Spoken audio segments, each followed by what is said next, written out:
Hello, everybody, and welcome to the Astro Show, a place to be if you're curious about the cosmos.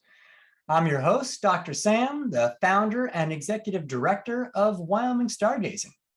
Here, you can pick the brains of astrophysicists, get advice from a space doctor, learn what astronomers have to say about life, and find out what's going on up above your head, all in the same place. So please join us every second and fourth Tuesday of the month at 6 p.m. Mountain Time on YouTube, Twitch, and now on Facebook as well. As a reminder, you can chat your questions to us on Twitch and YouTube, or you can call in and ask your questions or make comments live by calling the number that you can see on your screen and using that meeting ID as well. We would love to hear from you. So please send us some questions, make some comments, and call in and just say hello. On tonight's show, we are going to be speaking with Dr. Mike Adler, who is the Vice President of the Wyoming Stargazing Board of Directors and an award-winning astrophotographer. He takes amazing pictures of deep space, and he'll be here later tonight to tell us all about how he goes about doing that. But before Mike joins us, let's welcome our co-stars. First, Director of Education and Public Outreach at the Vera Rubin Observatory, it's Dr. Lauren Corlees. Good to see everyone. Good to have you with us, Lauren. Next, postdoctoral scholar from, from the Simons Observatory, it's Dr. Nick Galitsky. Hi, everybody. Hey, Nick. Good to have you back. Next, doctoral graduate in astrophysics from the University of Chicago and host of her very own YouTube show, Nora's Guide to the Galaxy, it's Dr. Nora Bailey. Hi everyone. Hey, Nora. And last, but certainly not least, recently back from doing or about to do some zero gravity testing on some cool medical devices. It's medical doctor and founder of Orbital Biodesign, Dr. Danny Carroll. And she's having some technical difficulties, but she is with us, folks. She's in Florida right now. Maybe that has something to do with it. All right, well, welcome to everybody this evening. We're going to get things kicked off with Astro Advice, life advice from astronomers, astronauts, and other scientists. And as we've been doing the last few shows, I'm going to read the quotation, and then I'll give you the 4 possibilities of who actually said it. And the co-stars will try to make their best guess in who the advisor is. So let's go to the Astro Advice slide, please. So tonight it is this: I don't fear death because I don't fear anything I don't understand. So your choices, co-stars, are A, Albert Einstein, B, Maria Mitchell. And if you don't recognize that name, she was one of the great American astronomers of the 20th century, has an observatory named after her, and actually was one of the first women astronomers to lead her own full women expedition out to Wyoming to check out an eclipse out here. C, Thomas Edison, American inventor. Or D, Hedy Lamarr, American actress and inventor. So co-stars, whenever somebody has their best guess of who actually said that, feel free to pipe up and cast your vote. First impulse Edison, so just gonna go with that and see how it flies. Okay, so we got 1 vote for Thomas Edison from Dr. Nick. I'm gonna lock in Einstein here. Okay, Dr. Bailey is going with A, Albert Einstein. Lauren, what do you got? I'll take Maria Mitchell. Let's just Maria Mitchell, B for Dr. Corlees. And Danny, if you can still hear us, and if you can either text your guess or try to say what you think, we'll give you an opportunity here. Oh, looks like we just lost Danny. Bummer. Well, I think she was leaning for Hedy Lamarr. So okay, great. So we'll put her down for Hedy Lamarr, and Danny would be correct. It is indeed Hedy Lamarr. I had heard the name of Hedy Lamarr. We can go to the next slide so you can see a picture of her. She, once I heard the name and looked up a couple pictures of her, I remembered where I knew her from. There is a scene in the movie The Shawshank Redemption where there's a scene where all the prisoners are I see we're having some technical difficulties with where all of your screens are showing up. You're all doing an amazing job of making yourself known. Should I do the same thing? Gavin, maybe you can take Danny's picture out of there and fix this up here so we don't have to crouch down in our seats. I don't think Danny's going to be able to join us because of some technical difficulties. But anyways, there's this amazing scene in The Shawshank Redemption where the prisoners are watching this film, and the main character comes in and tries to get their attention. Oh, we got Danny back. One of them says, wait, this is my favorite scene. And there's a scene of this woman who throws her hair back really quickly and says, "Hey, boys." Well, that's Hedy Lamarr. She was in a number of films in 1920s, 30s, 40s. And what I didn't know about her was that she is actually an incredibly famous inventor. And she invented what is known as frequency hopping technology. This was back during World War II. And at the time, the military didn't take much notice of it. It was designed to prevent the Axis powers from jamming guidance systems on torpedoes. And it worked. And the military eventually incorporated it, but not until the 1960s. And nobody had ever heard of her name being associated with this technology. Her patent that she had lapsed, and the military just basically stole the keys on the patent office and started using this technology to develop all kinds of technology. And today, the same frequency hopping technology is used in all Bluetooth devices, as well as GPS technology. So we have Hedy Lamarr to thank for that. So she's been inducted into the National Inventors Hall of Fame. She has one of the Hollywood stars on Hollywood Boulevard with her name on it as well. And as of August 27th, 2019, an asteroid was named after her as well. 32730 Lamar. So not only one of America's incredible female actors, but an amazing inventor. And I did some more research on her. She has kind of a checkered past. She got arrested for shoplifting a couple times in her later years, when things had kind of gone downhill for her.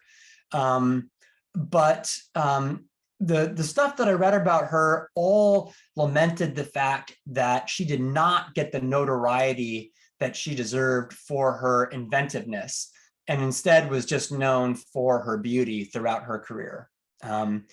She was totally self-taught, received no formal education in engineering at all, but had some truly brilliant ideas. The most notable of which is that that frequency hopping technology that is used in all modern day Bluetooth devices. And today that invention is now worth about $30 billion. She passed away in 2000, having not seen any royalties at all from her invention, unfortunately.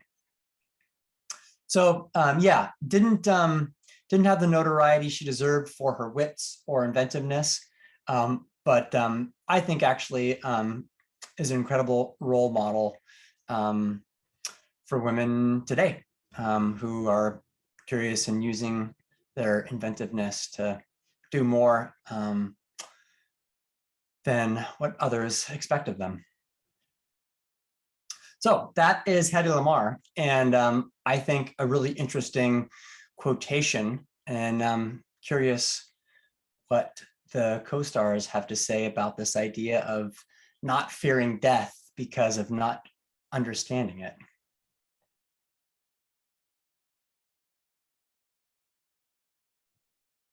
I seem to be taking it pretty far, but it's like generally, if I don't understand something, I'm curious about it. And I guess fear isn't normally the first impulse, so I kind of get that side of it.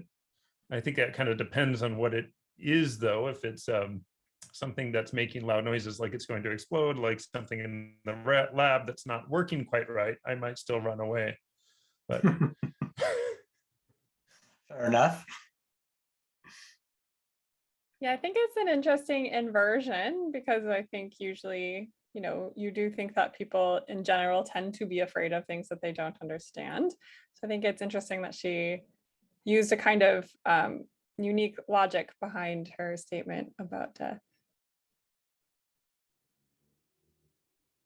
Yeah, it does really flip that on its head.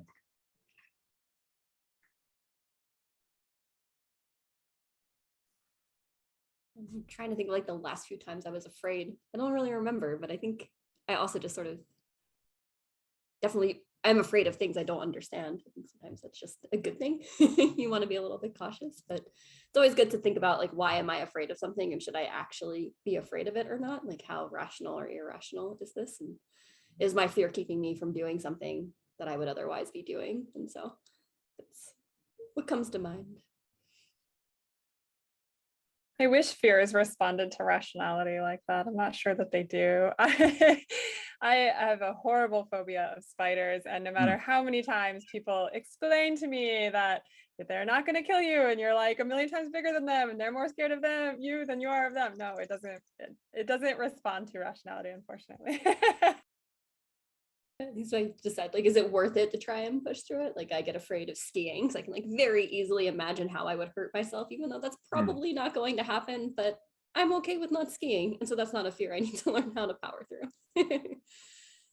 Yeah, I really wish that I had the opportunity to chat with her about this, because for the reasons that you've already mentioned, this idea of not fearing anything that you don't understand, I feel like that gets to the heart of so many major problems we have in society today. I think a lot of the isms that we have are all about this lack of understanding, and just based on fear. And she's claiming that she doesn't have that at all. And so I would have loved to have chatted with her about this to find out how she felt about the differences of others, and how that relates to what she was talking about here with her lack of fear of death. yes, that's the step deeper for the people on here is how do you guys feel about death? Or do you fear it? Is it a different emotion? I don't fear death. I mean, I guess it's kind of a cliche, I suppose, but I'm not afraid of what happened before I was born, and I'm not afraid of being death. I'm afraid of dying because it's probably might hurt, but but death doesn't scare me, no.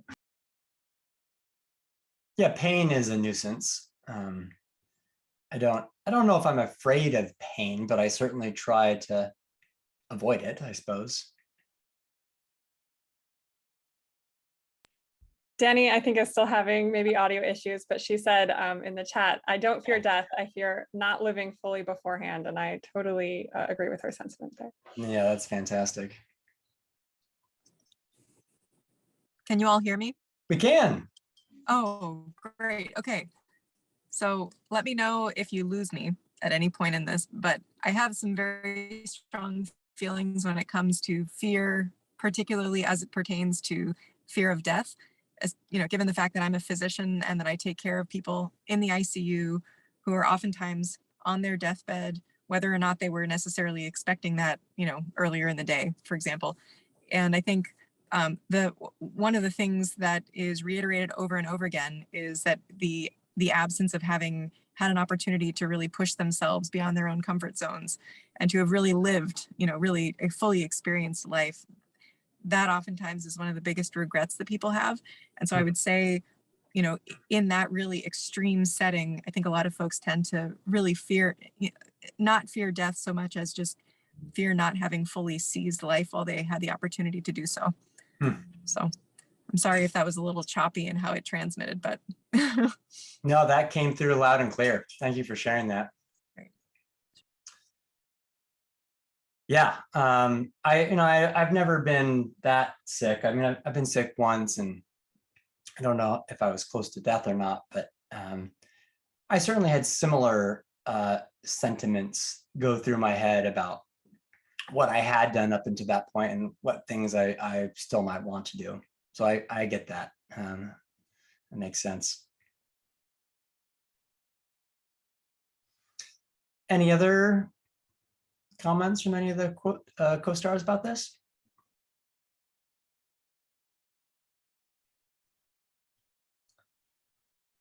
All right, well, let's move on to Astro 365, this day and week in astrophysics history. So today, in 1949, the Moorhead Planetarium opened at the University of Chapel Hill in North Carolina, making it the first planetarium owned by a university in the United States. And here we are in 2022. We have over 350 planetariums operating in the US alone. And Wyoming Stargazing is working on opening up another one with the help of Snow King Mountain Resort in Jackson, Wyoming. And the hope is to have that open sometime next summer or early fall. So yeah, kudos to Chapel Hill, North Carolina for getting the first one opened up, owned by a university. There's one in Wyoming at the University of Wyoming as well, down in Laramie. And then another one up in Sheridan at a community college, and then in Casper, Wyoming at a community college as well. So Wyoming now boasts 3 planetariums that I'm aware of, and we will soon have a 4th in the state. I didn't look up how many are currently in Chapel Hill right now, or in North Carolina rather, but probably more than 4. All right, well, we've got some fun questions for the co-stars for this week's news quiz. Danny gets a bye because we expected her to be on the Vomit Comet tonight testing some medical devices. We're psyched that she's here, but we did not prepare any news questions for her. So we'll make them twice as hard for her in 2 weeks. We're going to start with Lauren tonight. Are you ready, Lauren? I'm ready. All right, here we go. Last week, astronomers announced the discovery of a rare Black Widow binary system with what orbiting around that stellar pair? I don't know. I didn't see this headline, but is it a planet? Not a planet. Oh, Even more simple than that. I don't know. A third star. Okay. Yeah. Fun. Yeah. So these Black Widow binary systems. This is when you get a pulsar, which is the remains of a giant star that exploded, remaining just the core of the exploded star. And some star wanders too close to it gravitationally, and the pulsar begins feeding off that companion star. This one is interesting for a couple of reasons, not only that it has a tertiary companion, but that the orbital time of the pulsar and its companion is only 64 minutes. So they are humming around each other. Apparently that is the shortest orbital time yet discovered for one of these Black Widow binary systems. So pretty interesting stuff. All right, next question. Astronomers discovered a treasure trove of what through some citizen science research that delved into data from the Hubble Space Telescope? This one I did see. These are asteroids. Yeah, over 1,700 asteroids discovered in images from the Hubble Space Telescope through citizen science work. Very cool stuff. So 1 point for Lauren. Okay. Louis Penault, partner at Aerobus Adventures, is advocating for tapping what space-based resource to save habitability on the Earth? Is it also asteroids? I know people have plans to mine those for things. Even bigger, even closer to home. Real close to home. It's not the moon. It is the moon. Oh no. We're gonna give you that one. Yeah, like there's a long op-ed piece about how all the resources up on the moon are going to save us from destroying the Earth's habitability. So we'll just mine the moon and do our technology up on the moon. Okay, next question. What just safely zoomed past Earth 2 nights ago, about 14 Earth-Moon distances away? Was it a comet? Close, without a tail. An asteroid? Yep. Actually, that's a terrible misnomer. Asteroids can have tails. And if you're looking at news last week on the astronomy picture of the day, it turns out that Mercury has a tail as well. This incredible sodium tail. I had no idea that a planet could have a tail. But Mercury does indeed have a tail. And asteroids can as well. This asteroid did not, but it was the size of a small building. So fortunately, 14 Earth-Moon distances away. Okay, we'll give you that one too. Last question for Lauren.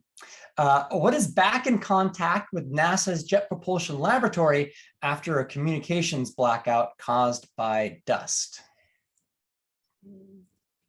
I'm guessing it's one of the rovers on Mars, but I don't know which You are one. close. It is on Mars, but it's Okay. not a rover though. The helicopter then? It's a helicopter. Okay, I'm bad with names. I remember the instrument. It's the Mars helicopter Ingenuity. Okay. Oh, you got 4 questions right there, Lauren. So you are now in the lead. Woo. Oh, and by the way, Sure. Danny, we voted for Hedy Lamarr for you, so you have 1 point. All right, Nora, you are up next. All right, all right, so I just got to beat 1 point to not be to not be last. That's right. Okay, here we go. Recently announced a team from the Goonhilly, I hope I'm pronouncing that right, satellite Earth station in England will beam a message towards the star TRAPPIST-1 for what reason? I think that's a METI, isn't it? It is a METI, yep. Yeah. Why are they doing that? To let them know that we're here in case they're there. That's right. Yeah, one of 2 messages, controversial messages, being sent from Earth, announcing our location to potential extraterrestrial intelligent life. The other signal is being sent by the now largest radio telescope in the world in China, called FAST. Now that Arecibo's gone. I know, teardrop, big time. I don't know if you all saw the video of the collapse of Arecibo a couple of years ago. So sad. But FAST is way bigger than Arecibo. It is gigantic. Yeah, that's right. And it will be also sending a message out, not to one star, but just towards the center of the Milky Way. So it's going to target a swath of sky that is, roughly, it's going to contain like 10,000, 20,000 stars. And so that should be pretty interesting to see what comes of that. Turn mic off for the time being. All right. So yeah, we'll give that one to you, intelligent life. All right, next question.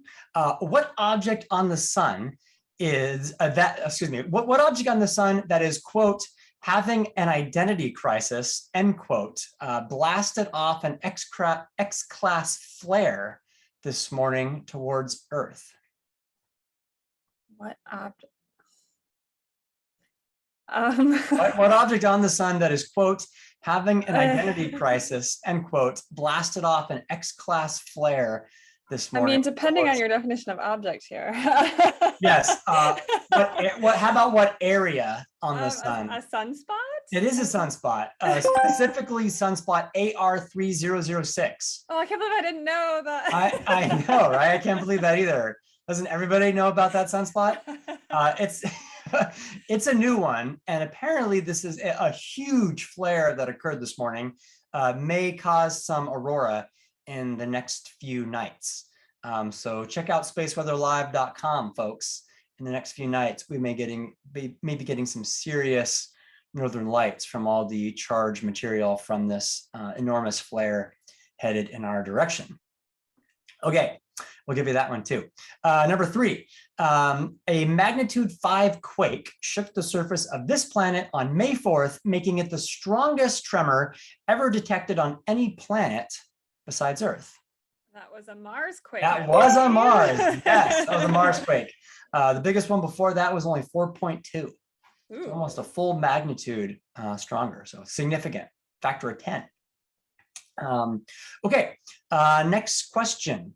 You got that one, by the way. Nice work. All right.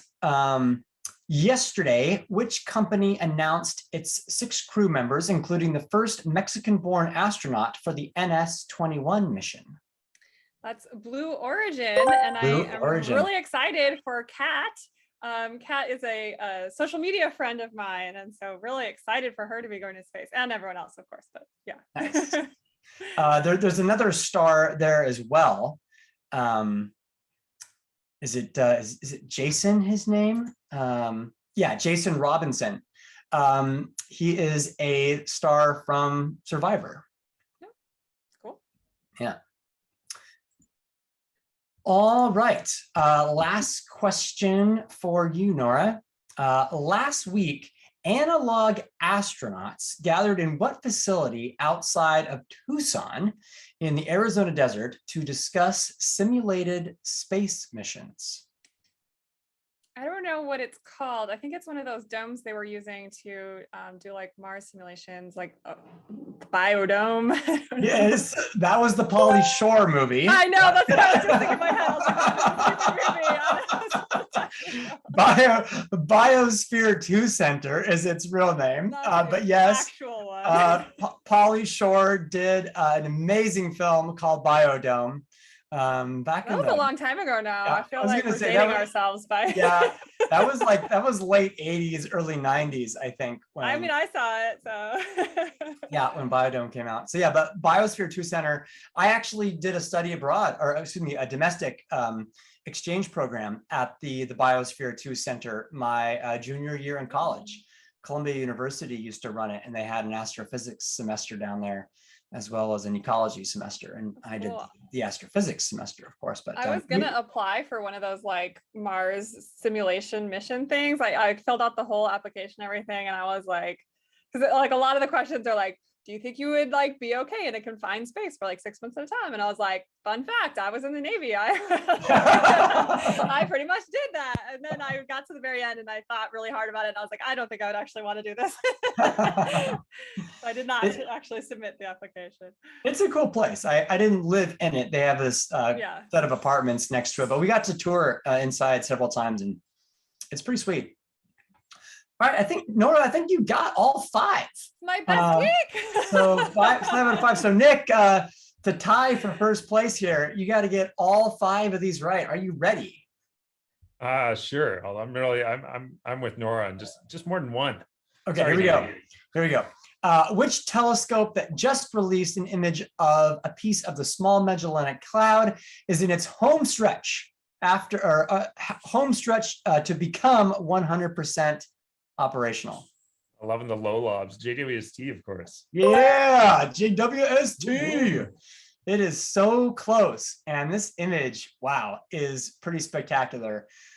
Sorry, Spitzer, you have been replaced. He ain't got nothing on JWST. So yeah, very exciting stuff. All right, number 2. Ultra precise atomic optical clocks may redefine this fundamental measurement in the next decade.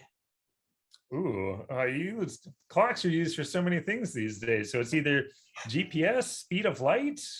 Way simpler than that. It's just the fundamental measurement that we're looking for here. that a Like clock, what a second is? seconds, yes. Okay. That is all they're going for with these things. This is a thorium ultra precise atomic optical clock, and it will measure the timing of a second down to an incredible degree.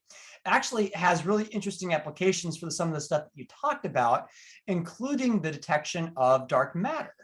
If you can measure the difference in the passage of time, you can use that in conjunction with Einstein's general theory of relativity to measure the gravitational field in that area. So if there might be a little dark matter here and there that we don't see, we can measure how fast a second elapses in that spot and get an idea of amount of dark matter that might be there.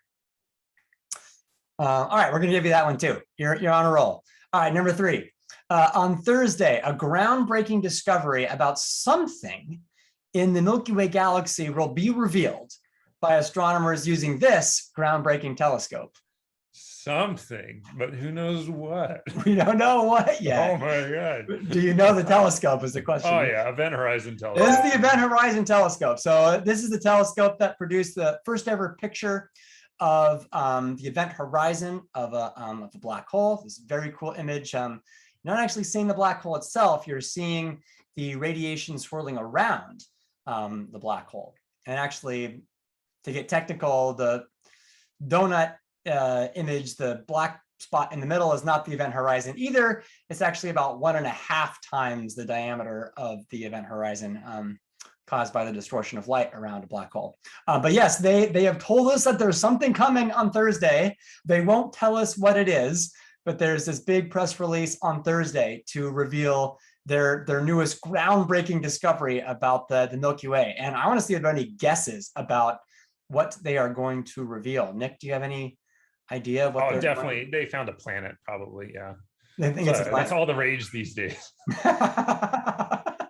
I do know, I think somebody mentioned it was Donut Week this week, maybe. So I think the proper thing to do is grab a bunch of donuts for the press release.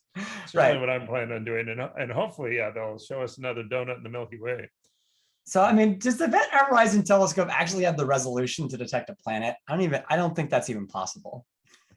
But I like the way you're thinking. Nora, Lauren, Danny, what do you think? What is this groundbreaking discovery about the Milky Way that they're going to share with us? Sure. I mean, the Milky Way black hole was one of the 2 initial targets for the HT. So this is almost certainly them revealing the second target. Yeah, so it's just going to be Sagittarius A. That's all. Lauren, what do you think? Is that what we're? Yeah, maybe. I don't know. I just saw this headline today. It's like, oh, the intrigue. All about the wild card. Maybe Planet 9. They could probably see that. Ooh, maybe Planet 9. It is a big one. Maybe Planet 9 is actually a black hole that has been posited as a theory. Black holes. All right. Hey, that could be it. That could be it. Nice day. And we got that in slow-mo. I don't know if you intended that to be in slow-mo, but that was even better. Okay, Nick, you got 2 more questions here, man. Here we go. Meteorites landed in this state that has a fun alliteration after a fireball overhead on April 27th. I didn't do a great job reading that. Meteorites landed in this state in a fun alliteration with the name meteorite after a fireball exploded overhead on April 27th. So states that start with M, Montana? Not Montana. You get one more guess, and then we're wrapping this one up. Let me show you what other states start with M. Shoot. Missouri. No, not Missouri. But you did take the hint. So that's all we could give you on that. It was Mississippi. Oh, geez. Sorry, Nick. Okay. Last one. Here you go. For the tie for second place. One of these was just found in the Large Magellanic Cloud using Australia's National Telescope facility, and it is 10 times brighter than any of its documented peers. Ooh. And right. I will give you the hint that we've talked about one of these objects in one of the previous questions. Oh, geez. In the large planet clouds, that's a ways away. It is a ways away. Oh, you were talking about pulsars. Is it one of those? Yeah, guys? you got it. Nicely Yay! done. All right. So that Woo, ties all right. Nick for second place. And because Danny's not doing the quiz, that means Nora is our champion this week. Nice work, Nora. Thank you. All right. It is that time in the show where we take a quick break and then we come back in a moment with our special guest, Dr. Mike Adler, astrophotographer extraordinaire. So grab a bite to eat, take a stretch, and join us back here in just a couple minutes. Don't go away.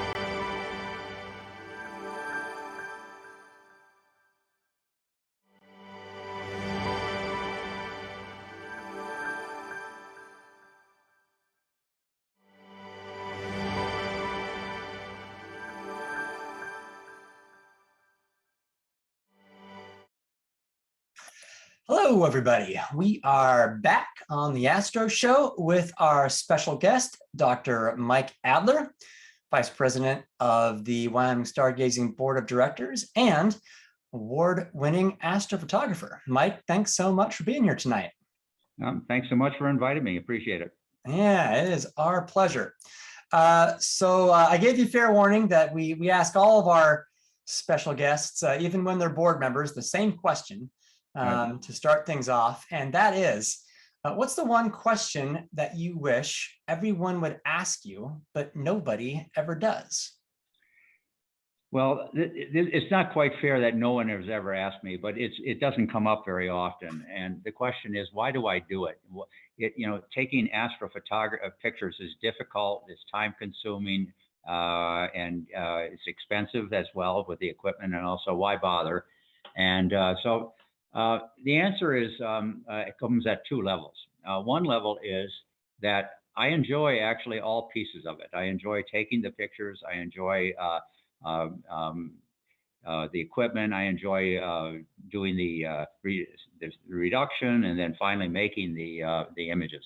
But in addition to that, maybe on a more cerebral level, seeing really what's out there in the universe, and that there's just so much amazing beauty out there, as well as, of course, amazing amount of science, but both beauty and science. And I think that combination, and by taking these pictures, it gives us a glimpse, or it gives me a glimpse at this. And because I dig into the pictures, those of you who get my pictures, I don't just send a picture. I send a picture with a description of what it is and what's going on, and some of the details and how the picture was taken. And in fact, the picture we're going to talk about tonight is a good example of that. In fact, you were just talking about the Large Magellanic Cloud, and that we're actually going to talk about a picture from that cloud.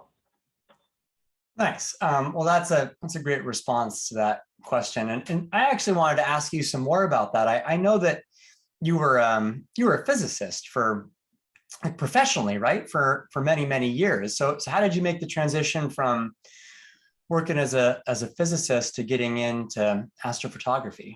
Well, it's actually more complicated than that. I started out as a physicist when I did my PhD at MIT in solid state physics of narrowband semiconductors.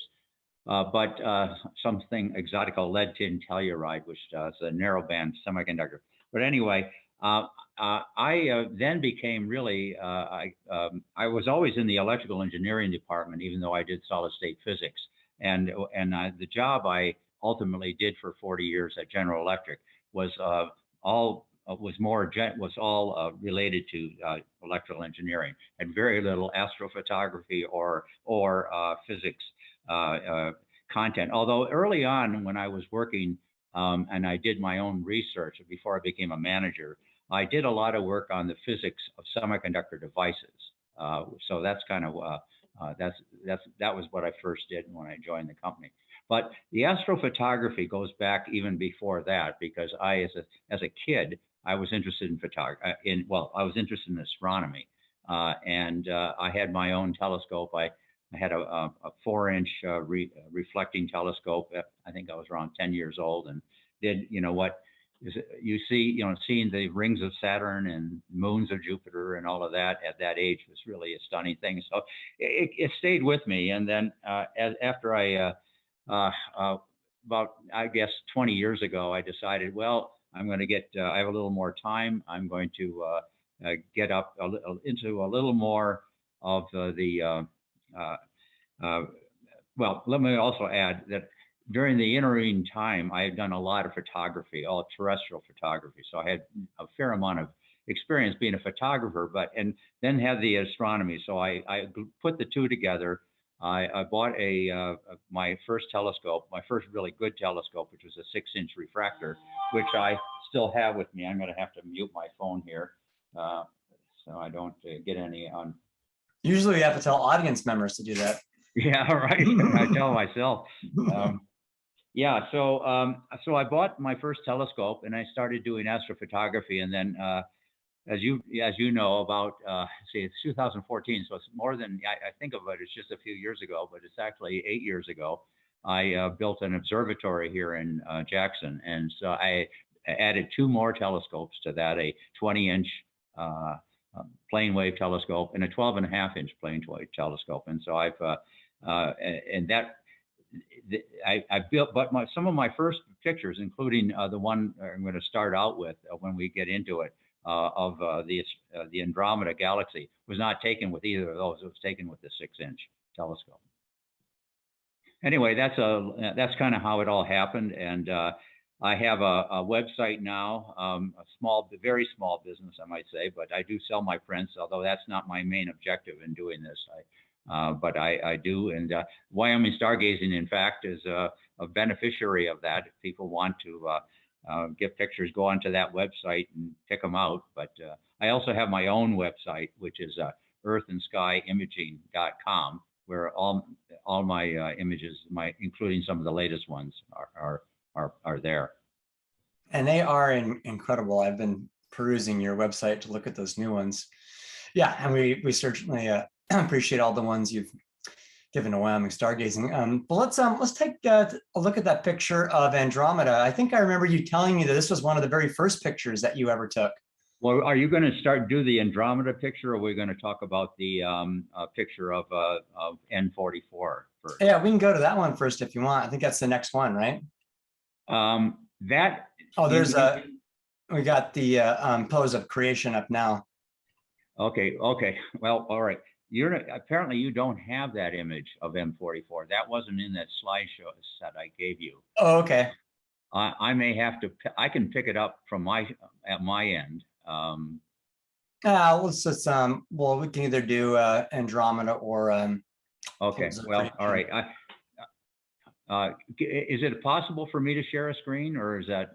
No, we can't. No, unfortunately, you can't do that. Okay. Well, it's too late. So. Well, we're not going to be able to do that. It's too bad. That image is on my website, and if you go onto the website and go into the nebulae, and then the pictures that are in the narrowband category, it's one of the first few in that category, and it is of something called N44, which is a nebula in the Large Magellanic Cloud, which it's a pretty amazing detail in it, considering that it's 160,000 light years away. But anyway, sorry we didn't make a connection with that one. No worries. Okay, so moving on to the Andromeda. Yeah. Okay, are you going to project that? It's up there now. Okay, I can't see it, but all right. Okay, I do see it now in one of the screens. Yeah, that has a special significance to me, and one of the significant features of it is that what really is what first got me interested in doing the astrophotography. I looked at pictures of the Andromeda that I had seen by other people had taken, and I decided, hey, I would really love to be able to take a picture like that. And so that was probably the first one I really worked hard on. Okay, I see it here now. And this one was taken with my 6-inch telescope. So you say, well, and it's a perfect candidate for that because it's extremely large. It's about 6 moon diameters edge to edge. And so the 6-inch telescope at 900 millimeter does that very well. And it gives you the whole galaxy, as well as you can see the satellite galaxies. I can't point to them, I guess you can, but there's 2 of them that are there. Andromeda has a ton of satellite galaxies. Those 2 are one on each side in the image, you can see very clearly. Other features of that image, you'd actually have to blow it up a little bit more, but if you can look at it, you'll see that there are areas in the outer bands that are red, and those are areas that are emitting hydrogen, and these are areas where stars are forming in that galaxy. Also, I should also mention that all the pictures, all the stars you see in this image are not in the Andromeda galaxy. They're all in the Milky Way, in between us and the Andromeda. But some of the, particularly on the southern, the bottom left of that image, you'll see some what are super clusters of, and those clusters are in the Andromeda, and they are clusters of hundreds of stars each. Each one of them looks like a star, but it's actually a cluster of a large group of stars. Since this builds into what we're going to be talking about how these pictures are taken, this image, as I've said, was taken with my 6-inch Takahashi refractor at 900 millimeter focal length. I have a focal reducer on it when I took this picture. It natively is 1200. It involves 138 sub-images taken for a total exposure of about 9.6 hours. And it was, well, we'll get into this a little bit, but it's the camera that takes it is a black and white camera, but what we do is we take pictures through a clear lens to give the brightness, and then separate images through a red and a green red and green and blue filters. And then in addition to that, I have there's some data in this image from a hydrogen alpha filter that highlights those bright red areas where stars are formed. So anyway, that's one example of the images that I've taken. And as I said, it's really the first one that I worked hard on and produced a result that is actually stands up pretty well against any of the image you'll see of this galaxy. I've highlighted some of the nice features of it are the details you can see, particularly in the very center where it's extremely bright. There's a lot of detail of some of the bands in there, which are often washed out in most photographs. I'm kind of curious about that because just that many images over that many hours.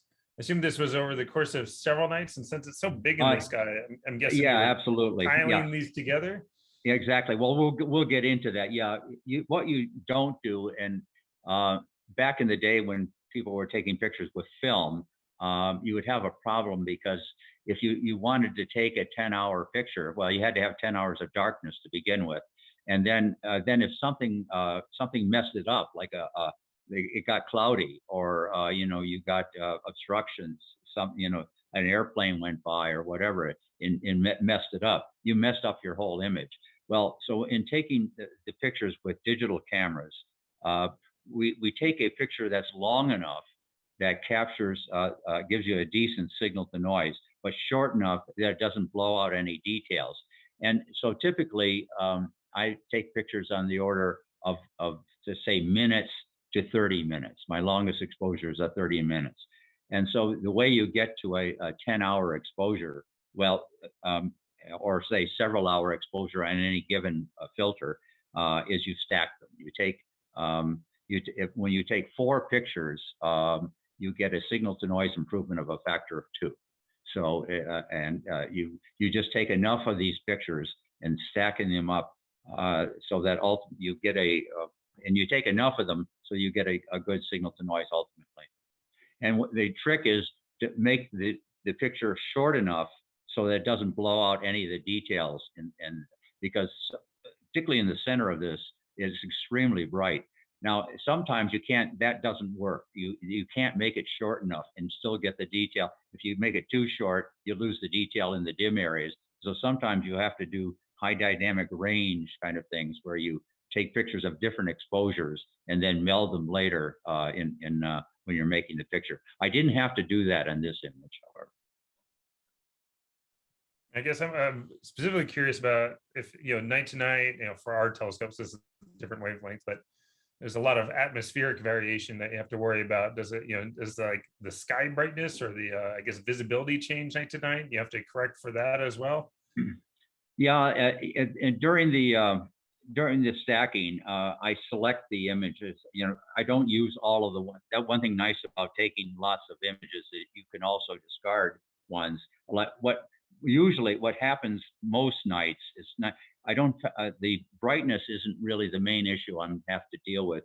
It's more the detail, because some nights the scene is just not very good and the stars are bloated, and other nights it's good. So the main issue I have to deal with is just finding a good night, or even a part of a night. Sometimes the images taken early are better, and sometimes later. And so when you're selecting the images that you want to stack, I go through them and call out the bad ones and don't use those.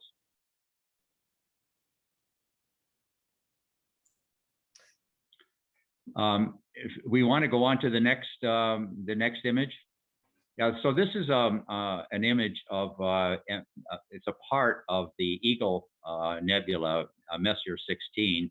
It's in the is a very prominent nebula in the southern Milky Way. This is it's a part of it, and you all probably recognize it. It's called, this particular part of it's the very center of the nebula, and it's something called the Pillars of Creation.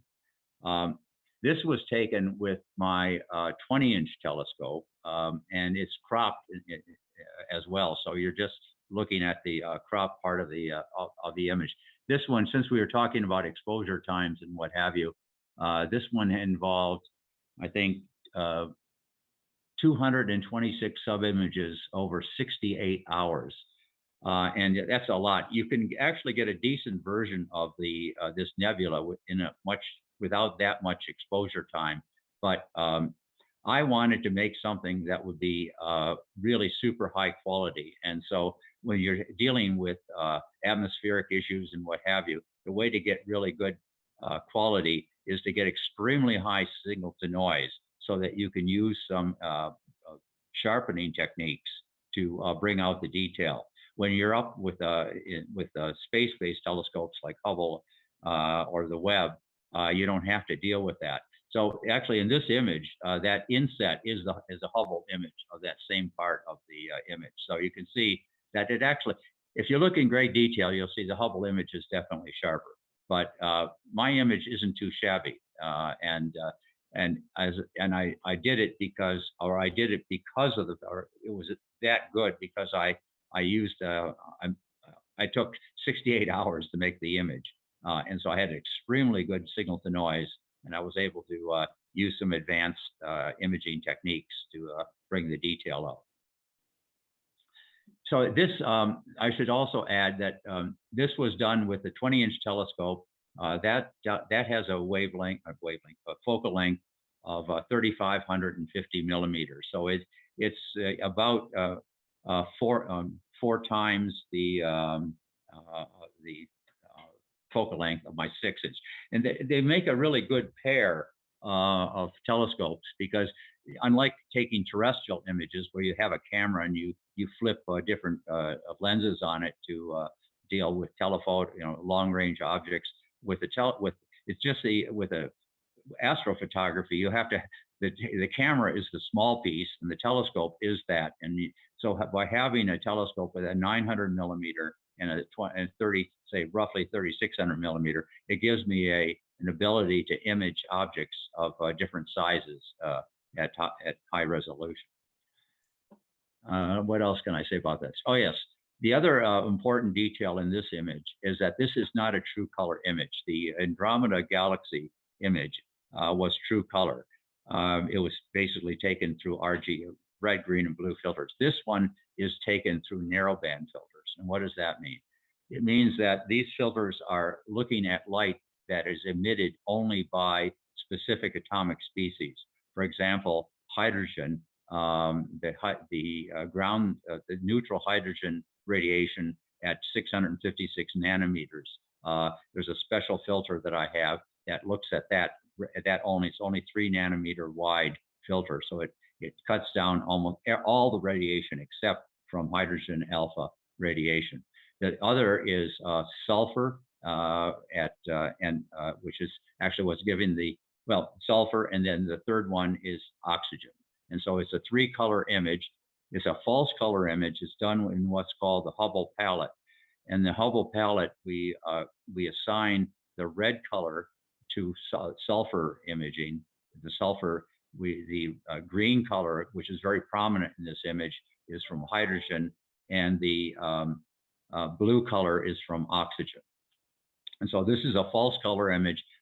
A great deal of the Hubble images, except for the ones that are of galaxies, the ones that are nebula pictures, are almost all false color images. And this is the palette that it generally uses. And as I say, it's called the Hubble palette. Mike, I don't want to get you off track, but we had a question about what advice you have for people who are interested in getting into astrophotography. How could a beginner get into it in a way that could be exciting for them without, totally breaking the bank? Yeah, so you can. I would suggest something like a 8-inch cardiotropic telescope that Celestron makes. You can do a lot of imaging with that. You can also use a conventional camera. You don't have to use expensive. My cameras are fairly pricey cameras that are actually cooled so that the sensor is minus 30 degrees C. It cuts down the noise, so it's a very high resolution.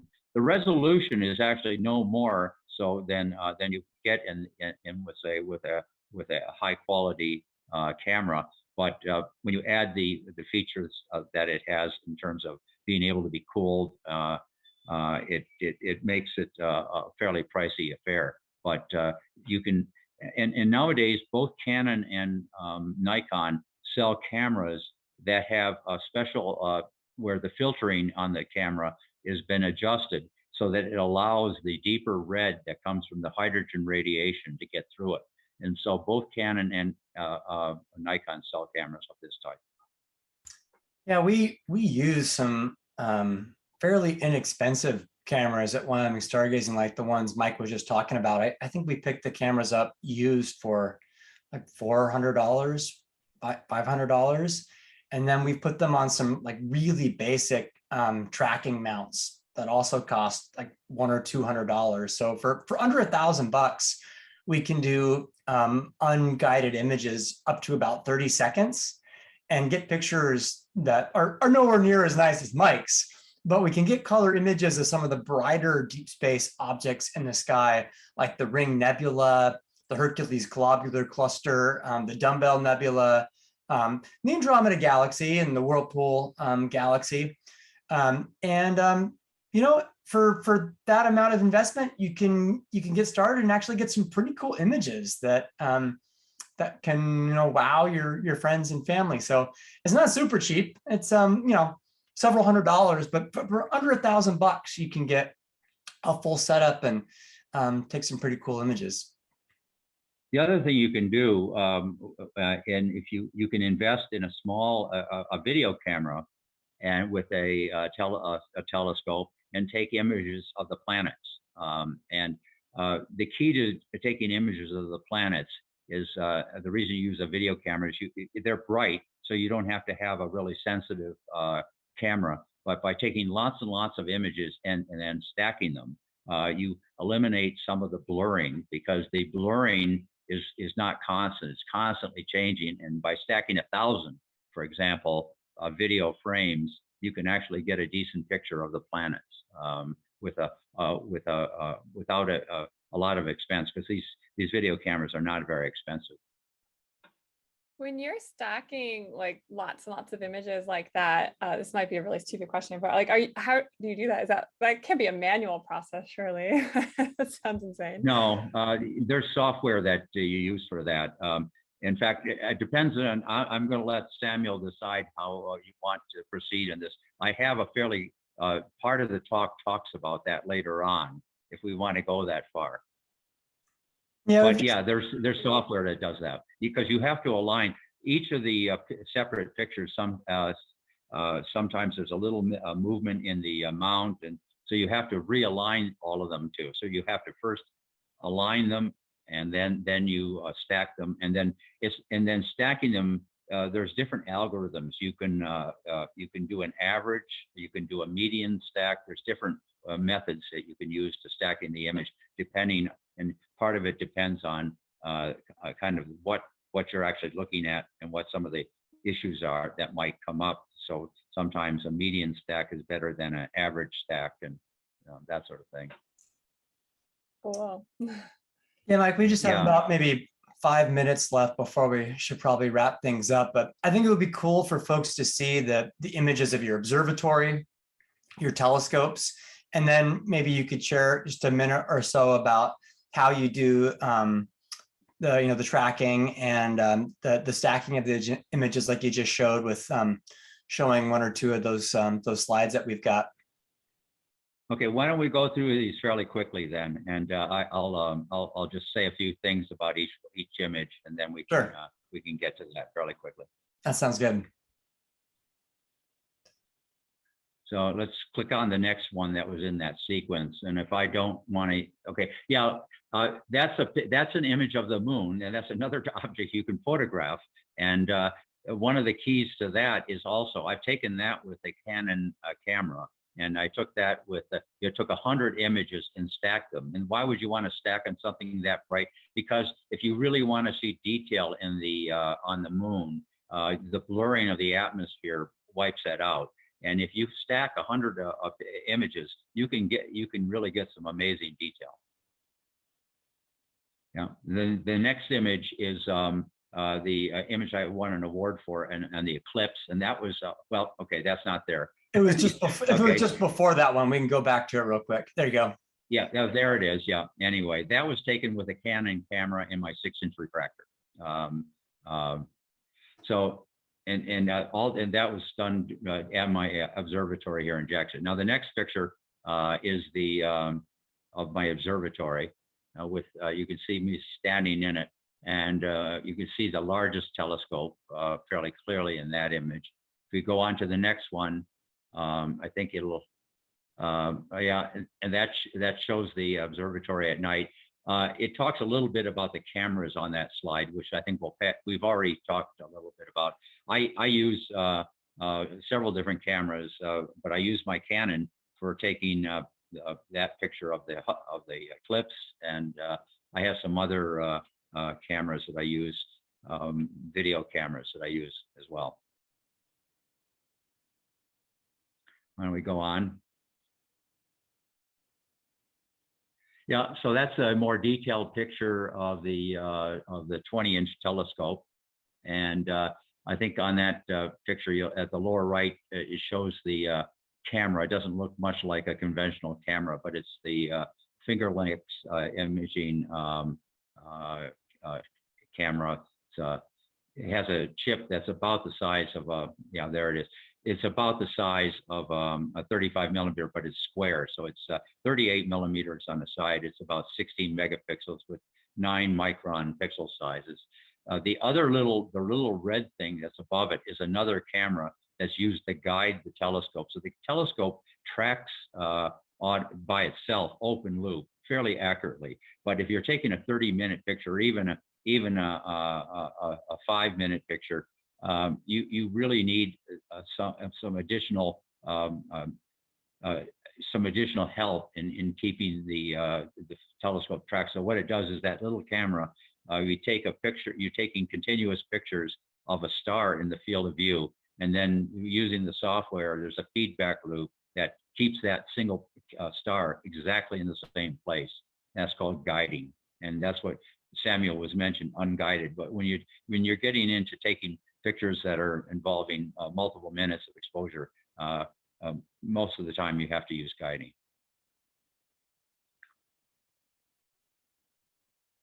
And I think if we go on to the next picture, let's see, we can probably, the next picture I think shows my other two telescopes. Yeah, there they are. There's the 6-inch refractor on the left and the 12.5-inch.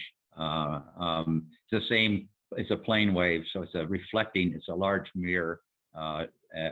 It's not a reflecting telescope, it's cardiotropic. The light goes back and forth 3 times through it. And you can see the mount. The mount there is a smaller version of the one that was on the 20-inch telescope. And I used that telescope to take the picture of the moon that I showed you earlier. Yeah, and I think we can. This is the program that controls the mount. It's something called SkyX. It's very sophisticated. Since I have the luxury of having a telescopes that are permanently mounted, and so the telescopes are aligned. They don't lose their alignment because I don't have to set them up every time. And this software, you calibrate the mount using by having it go through the sky, and it shoots maybe 100 pictures of the sky all over the sky, and then looks at it all, and then figures out a model. And when you do that, you can then do 2 things. First is you can get the telescope precisely pointed at the celestial pole so that you don't get any little circles where there ought to be stars. If you don't have the telescope precisely pointed at the celestial pole, instead of getting a single star, you'll get a blur, or even worse, a little circle. And then the model that's built into it allows you to tell the telescope to just go to a particular object in the sky, so you don't have to be able to see the object through the telescope to find it. This software will find it precisely. In fact, this telescope generally is a fraction of well, I think that it says it right there. I think it's 20 arc seconds of accuracy in the pointing, and that's quite that's a lot of accuracy. The moon is 30 arc minutes in size, and so this thing will point. Then this montage of pictures shows how the actual pictures are taken. In the lower left-hand corner, you'll see a script that shows, in my case, the time, each filter that I'm being used to take the picture, and what the exposure lengths are, and for each. And so the software called MaximDL tells the camera to take a picture through the first filter for so many minutes, then it automatically moves to the second filter. And by the way, it controls the filter so that the filter which is on the camera automatically moves according to what filter is being used. And then you just cycle through this as many times as necessary. So if you're making 20-minute exposures and you want to make 20 of those each, you just go through it 20 times. Now, you won't be able to do that in any single night. So you just come back night after night after night until you finally, and you basically, as you're going along, you get a sense for how long you have to, how many images you need based on the quality of the images that you've been accumulating. The other pieces of this, as I mentioned, the guiding, this in the upper left-hand corner is a little image of a star, and on the far right you'll see a sort of a bar graph or a plot that shows two what look like dark lines little dots going across.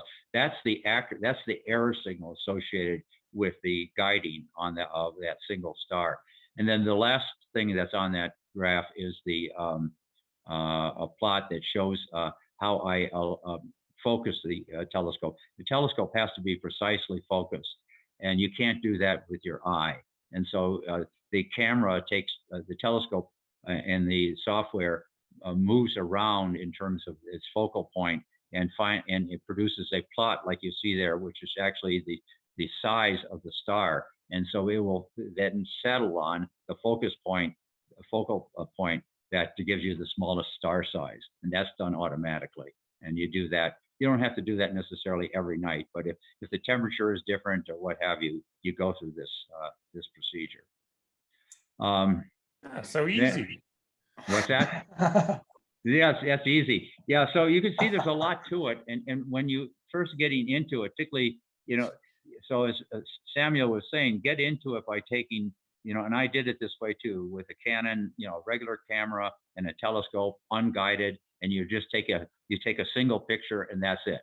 And then but when you want to get into taking really high quality images, and you're going to have to take lots of pictures over a long period of time.